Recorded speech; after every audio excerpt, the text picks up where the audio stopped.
queria que vocês fizessem uma comparação entre o que nós tínhamos de ministro da Economia e o que temos hoje. Sim, na época do Bolsonaro, quem era o ministro? Paulo Guedes. Você tinha certeza das coisas. Você podia investir mais tranquilo. O jogo era transparente. A economia era dirigida por um homem que entende de economia. E o Bolsonaro deixava ele fazer o que queria. Tanto é que o Bolsonaro falava, ele é meu posto Ipiranga, ele é que conhece de tudo. Inteligência do Bolsonaro em dar ao Paulo Guedes carta branca para trabalhar na economia. E ele trabalhou muito bem. Todo mundo começou a ganhar dinheiro, o agro começou a prosperar, as pessoas começaram a investir no país, empresários começaram a investir aqui na terra deles e não lá fora. E estava tudo caminhando muito bem. As estatais dando lucro, olha só, as estatais dando lucro. Parece um milagre, né? Pois bem, hoje o que temos aí é o Haddad, que tem uma culpa, mas o maior culpado é quem botou o Haddad lá. Porque o Haddad disse, antes de ser ministro da Economia, eu nunca estudei economia, eu fiz um curso de 2 meses. Quero também registrar que, apesar de eu dar uns pitacos em economia de vez em quando, eu estudei 2 meses de economia, que foi para passar no exame da ANPEC. Depois eu não estudei mais, porque eu colava um pouco do Alexandre Schwartz, do Naércio Menezes para passar. Então, eu tenho 2 meses de estudo no meu escritório de advocacia, passei na ANPEC e é o que eu mais ou menos domino. E foi colocado lá porque o Lula coloca quem ele quer. E esse pessoal é de obedecer. Eles não raciocinam. Eles não questionam. Eles não veem além de um palmo do nariz deles. E aí está o Haddad. Se vira para lá, se vira para cá, só faz besteira. E taxa, e aumento de impostos. O cara tem uma fome de aumentar impostos. Se esse imposto não passa, aquele passa. E eles têm, eles que eu digo o governo, eles trabalham junto com o Supremo. Tanto é que o IOF não passou pela maioria do Congresso. Olha que coisa absurda. Não passou pela maioria do Congresso, que votou contra, e recorreram. E o Alexandre de Moraes, sempre o Alexandre de Moraes, são 11 ministros, mas quem manda é o Alexandre de Moraes em tudo, é impressionante. Então aposenta os outros, fica só com o Alexandre de Moraes. Ele disse, não, tem que haver um imposto sim, e cumpra-se o que eu estou mandando. E que se dane o Congresso, que se dane a votação, e que se dane aqueles deputados e senadores. E eles, deputados e senadores, se danaram mesmo.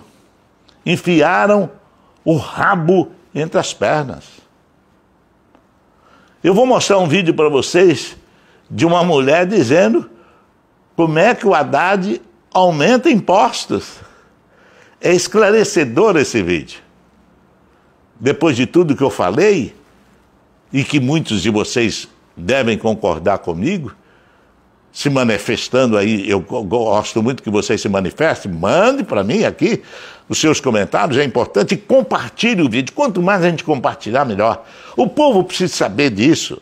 O povo precisa saber que existe aqui um canal que é uma trincheira em defesa dos patriotas, em defesa da verdade. Nós não estamos na defesa da mentira, nós estamos em defesa, vamos botar o rei nu. É isso que nós queremos com o nosso canal.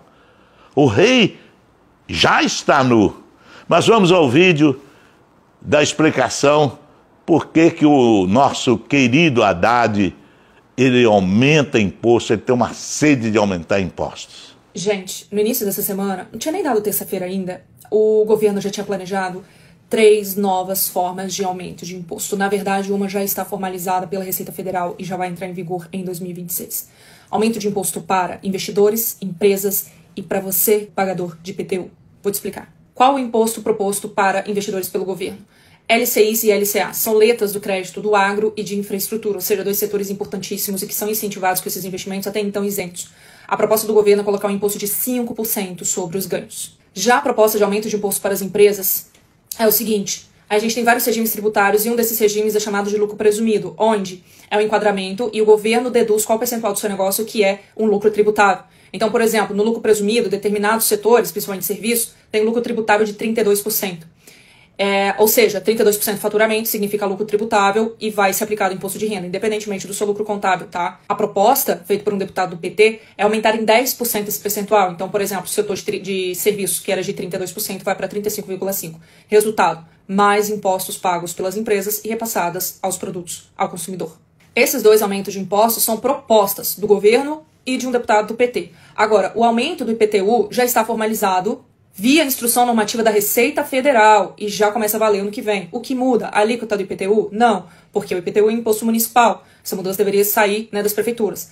O fato é que a Receita Federal mudou a base de cálculo para a aplicação da alíquota. Até então, a base de cálculo do imóvel era o valor venal, ou seja, dava uma controlada na base de cálculo para aplicar a alíquota do IPTU. Agora, a base de cálculo vai ser o valor de mercado dos imóveis. E como isso impacta? Bairros que têm alguma valorização, ou a valorização normal dos imóveis, que a gente sabe que pode acontecer, acabam aumentando a base de cálculo e, consequentemente, o valor do IPTU a ser pago. Só que não para por aí. Na hora de fazer o inventário, principalmente o pagamento do ITCMD, que é um imposto pago na hora do inventário, doações e tudo mais, as alíquotas, que também vão aumentar com a reforma tributária, inclusive, vão ser aplicadas também em cima de bases de cálculo muito maior do que estavam até então. Resumo da ópera: duas propostas com muita probabilidade de passar por conta da necessidade de mais recursos para financiar a campanha para 2026 e uma alteração na base de cálculo que já passa a valer no ano que vem. Ou seja, tudo nesse país se resume ou a censura, ou a imposto, ou os dois no mesmo dia. Vocês viram o vídeo. Prestaram atenção, eu também já tinha visto, prestei atenção. Antes de mostrar para vocês, eu analisei o vídeo, né? E vejo o Haddad perdido. Não consegue falar com ninguém nos Estados Unidos. Ele não consegue falar com ninguém, ninguém dá bola para ele, né? Ele vive aqui nos puxadinhos do PT, vai onde o PT tem gente para bater palma para ele, sabe assim? Perdido, mais perdido do que cego em tiroteio. Haddad, ele até como pessoa, ele não tem culpa. Ele deve dizer, na calada da noite, no seu travesseiro, ele deve dizer: eu não tenho culpa, eu não queria ser ministro, me colocaram aqui. É isso aí, porque ele foi imposto, não é? E lá está, aliás, imposto quer dizer de imposto, né? Até o nome diz, gosta de imposto, né? Como ele é um pau mandado do Lula, ele não tem uma personalidade forte para peitar esse presidente. Aliás, nenhum deles tem. O PT come na mão do Lula tudo que o Lula fala, ai que delícia, tudo que o Lula fala. O Lula não cria liderança nenhuma, você já notou isso? Ele tentou criar o Haddad como liderança para substituí-lo, mas o Haddad é muito fraco. Perde todas as eleições, foi o pior prefeito que teve São Paulo. Agora quer ser candidato ao governo de São Paulo, mas não vai pagar placê. E é isso que entristece a gente. Quando a gente olha o passado e vê que tínhamos um Paulo Guedes, um homem recebido lá fora pelos economistas, respeitado pelos economistas internacionais, pelo mercado, respeitado pelo mercado financeiro, e a gente tem saudades. Porque esse Paulo Guedes, esse era bom. E o que nos restou agora? Haddad. Só Jesus na causa.